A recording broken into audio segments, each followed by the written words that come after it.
Baik, terima kasih Mbak Siska. Assalamualaikum warahmatullahi wabarakatuh. Salam sejahtera untuk kita semua. Om Swastiastu, Namo Buddhaya, salam kebajikan, Rahayu, salam Indonesia maju, salam sehat Bapak Ibu sekalian. Yang saya hormati Eksekutif Vice President BCA Bapak Ketut Alam Wangsa Wijaya, kemudian juga Ibu Tasya Widya Krisnadi selaku Managing Director Pendopo beserta seluruh rekan-rekan Pendopo Gerai Retail Budaya Nusantara yang saya banggakan. Ini senior saya, pelaku kreatif yang sudah malang melintang, luar biasa. Bapak Yori Antar, ketemu lagi Bang, dulu kita pernah ke Alor bareng, waktu ada inisiatif airport ya, dengan salah satu perusahaan chat. Saya juga menjadi rombongan pada saat itu, kemudian juga ada Ibu Ria Lirungan, selaku Editor-in-Chief, Harper's Bazaar .co.id, Mas Gusti Aditya, ada Pak Budi Hipindo, dan tentunya rekan-rekan kawan lama grup, para tamu undangan yang saya hormati. Pertama-tama izinkan saya menyampaikan permohonan maaf yang sebesar-besarnya. Sedianya Pak Teten Mas Duki, Menteri Koperasi dan UKM, akan hadir secara langsung di kegiatan ini, namun karena ada tugas kenegaraan yang tidak dapat ditinggalkan, sehingga beliau menyampaikan salam hormat, permohonan maaf, dan mewakili kegiatan ini kepada saya. Beliau sangat antusias sekali dan sangat mendukung hadirnya gerai pendopo di Mall Living World Alam Sutra. Toko pendopo ini memang diyakini memiliki peran krusial ke depannya, seperti tadi kita sudah menyimak apa yang disampaikan dalam menyajikan produk budaya seperti furniture, batik, kerajinan khas, peralatan rumah tangga, makanan khas, dan alat musik tradisional Indonesia yang seluruhnya dihadirkan oleh UKM terbaik di Indonesia.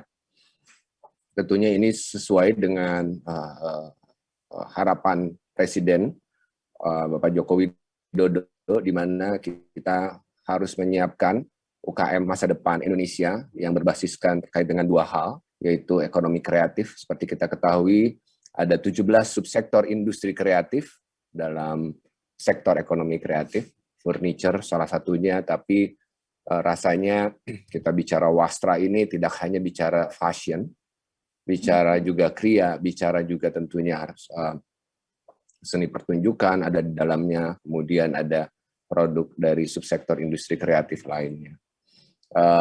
Dan di dalam ekonomi kreatif juga terdapat 4 basis, yaitu inovasi, media, teknologi, dan seni dan budaya.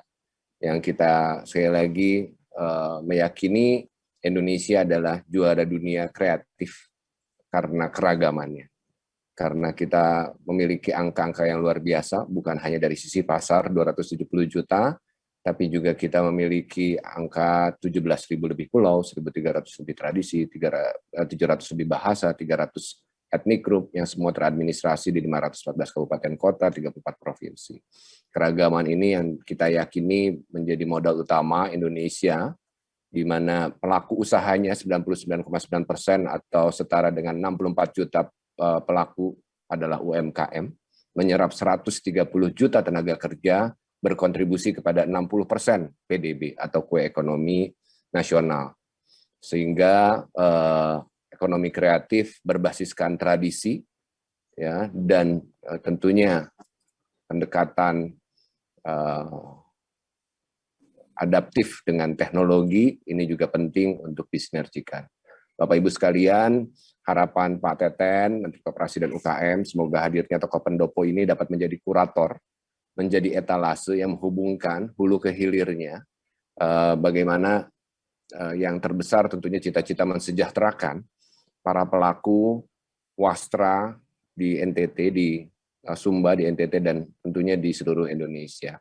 Menjadi tantangan terbesar di tengah disrupsi pandemi, bagaimana hadirnya peran agregator atau enabler atau accelerator yang diharapkan pendopo dapat memerankan hal tersebut, sehingga para pelaku wastra bukan hanya di Sumba tapi di seluruh pelosok Indonesia dapat naik kelas, terhubung dengan akses pasar yang tepat, pembiayaan yang tentunya juga mudah diakses, dan bisnis model yang inovatif.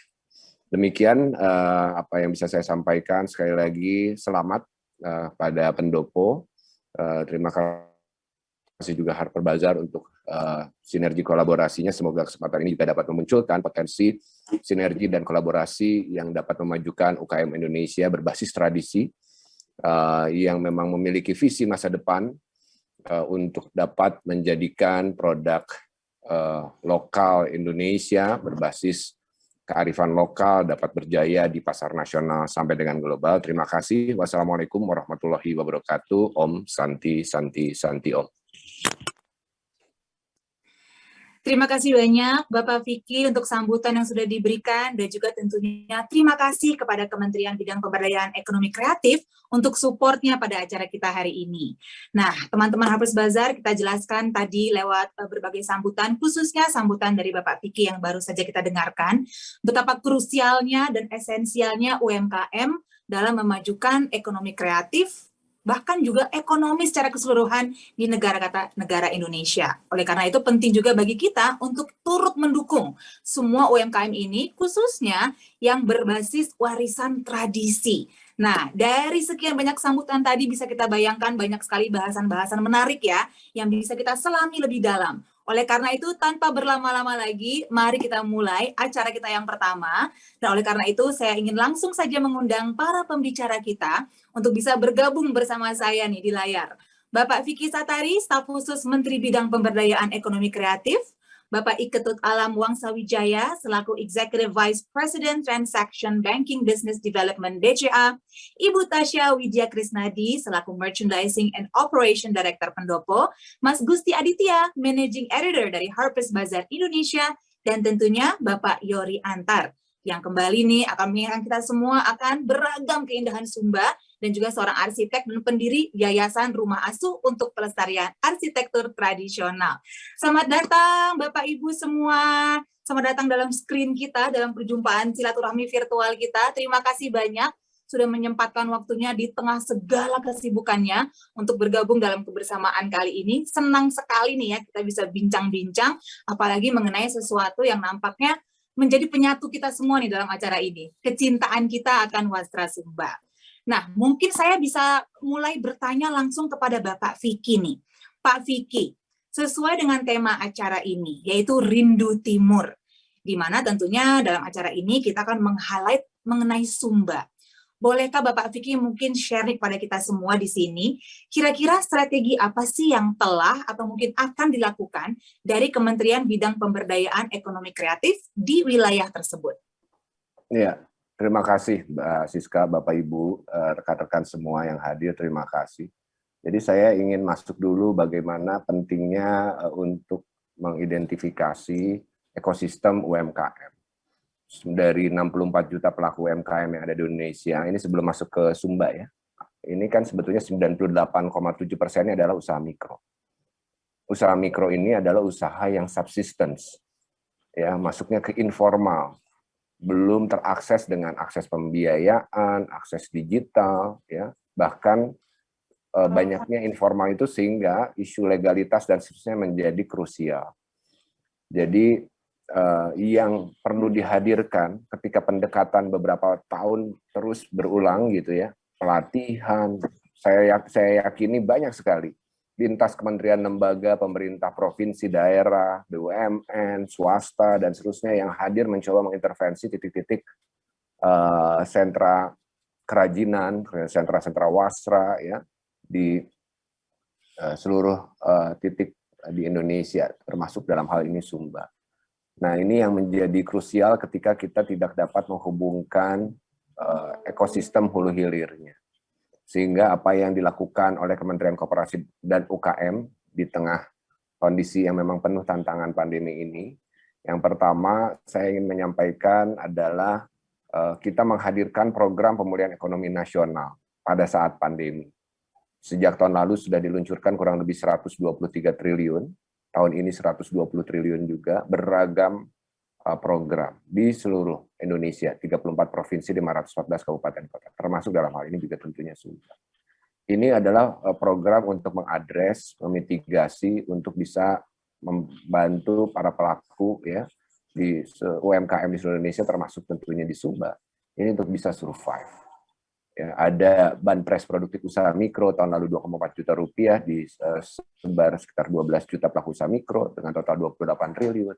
Kemudian ada juga tahun ini berlanjut juga dengan 1,2 juta rupiah dengan total 12,8 juta pelaku usaha mikro. Ya, ini udah tinggal 95% lagi, maaf, sudah 95%. Kemudian juga pemerintah mencoba menghadirkan akses pasar. Akses pasar ini saya lompat ke hilir, di mana dalam Undang-Undang Cipta Kerja di PP 7 2021 ini sudah mewajibkan 40% belanja pemerintah atau setara dengan 430 triliun ini kepada UMKM. Ya. Hari ini sudah ada sekitar 200.000 lebih UMKM yang on board, ya, dari 1.200 kategori produk, termasuk dalam hal ini tentunya teman-teman UMKM di Sumba diakseskan. Belanja bukan hanya pemerintah pusat, juga daerah. Dengan kerjasama dengan Pak Teten, dengan Pak Erick Thohir, sudah ada pasar digital BUMN, di mana hari ini sejak tahun lalu di launching, sudah 11,7 triliun transaksinya, sama pengadaan di ekosistem di perusahaan BUMN, ya, untuk UMKM ini juga ada 27 kategori produk, termasuk juga fashion, termasuk juga produk kria, dan khususnya yang tradisi-tradisi ini terus didorong. Nah, saya ingin lebih spesifik terkait dengan Wastra, bahwa di Kemenkop UKM hari ini sudah punya program bekerjasama dengan Dekranas Bidang Manajemen Usaha, di mana ketuanya adalah Ibu Susana Teten Masduki. Sejak tahun lalu kita punya program namanya Cerita Wastra. Program crowdsourcing dengan para pelaku, berkolaborasi dengan 34 provinsi Dekranasda. Ini adalah lomba kompetisi foto, tapi ingin membangun cerita, di mana pemenangnya salah satunya adalah teman-teman dari Wastra, pelaku dari Wastra di NTT. Udah pastilah, pasti NTT pasti akan muncul cerita Wastra di Indonesia. Nah, tidak berhenti dari situ, kita sudah melakukan juga di tahun ini, ada program cerita Wastra di 34 provinsi, ada 14 provinsi yang sudah membereskan kompetisinya, dan sudah difoto dengan seluruh kepala daerah, juara satunya gubernur dan ibu, juara duanya wakil gubernur dan ibu, juara tiganya sekda, juara empatnya ketua Dekranasda tiap daerah, yang kita onboardingkan di rumah digital pasar lokal yang terkait dengan kemarin di launching oleh Bapak Presiden. Ini trafficnya ada 10 juta. Poinnya adalah dari cerita Wastra ini kita juga membuat koperasi. Ya. Di NTT spesifik saya bicara ada 3 koperasi, Obormas, Swasti, Sari, dan Pintu Air. Ya. Juga ini bekerja sama dengan Rumah Tenun Ikat Lerun. Ini menurut data ini juga sudah diberikan pembiayaan untuk koperasinya, untuk penguatan dari modal usaha dari para rekan-rekan mama di pelaku usaha di tenun di NTT, ya, di Rumah Tenun Ikat Lerun ini. Itu beberapa, ya. Adapun kaitannya secara khusus juga saya ingin menyampaikan bahwa hari ini kita punya Galeri Wastra Nusantara di SMESCO Indonesia. Ini bekerja sama dengan Bank Indonesia. Program terdekat adalah menghubungkan dengan para duta besar. Saya yakin Galeri Wastra Nusantara kami di SMESCO juga dapat bekerja sama tentunya dengan pendopo, ya, untuk memperkuat ekosistem yang terhubung dengan global sampai dengan ekspor dengan Sarinah, ya. Termasuk informasi penting juga ingin saya sampaikan bahwa hari ini buat para pelaku UMKM, pembiayaan ini untuk KUR itu sudah ditingkatkan. Yang awalnya dari tanpa agunan 510 juta, sekarang sudah 100 juta. Yang dengan agunan awalnya 500 juta, sekarang bisa sampai dengan 20 miliar. Jadi kita lihat ekosistem pembinaan sentra Wastra ini kan sebetulnya berat, ya, untuk kita bisa lompatkan gitu. Karena ekosistemnya memang terkait dengan satu wilayah, satu kampung, membangun destinasi juga, gitu. Jadi ini bisa diadres dengan seed capital melalui KUR. Terakhir, pendekatan agregator koperasi, ini juga penting untuk dihadirkan, dan Kemenkop UKM sudah menyiapkan LPDB, Lembaga Pengelola Dana Bergulir, yang di era Pak Teten selaku Menko UKM ini sudah difokuskan seperti tadi yang saya sampaikan 3 koperasi di NTT yang juga mendukung beberapa sentra wastra di NTT ini untuk dibantu pembiayaannya bisa sampai dengan 200 miliar untuk dengan bunga 3%. Ini sangat kompetitif sekali untuk pembiayaan koperasi. Tambahannya adalah bahwa Kemenko UKM juga sudah mencoba mengadres isu logistik, di mana teman-teman Indonesia Timur kita juga paham, ini ada permasalahan logistik, Mbak Siska. Kita sudah punya fulfillment center di lantai 11 Mesko, yang untuk tahun ini flat di Pulau Jawa baru, ya Rp9.000.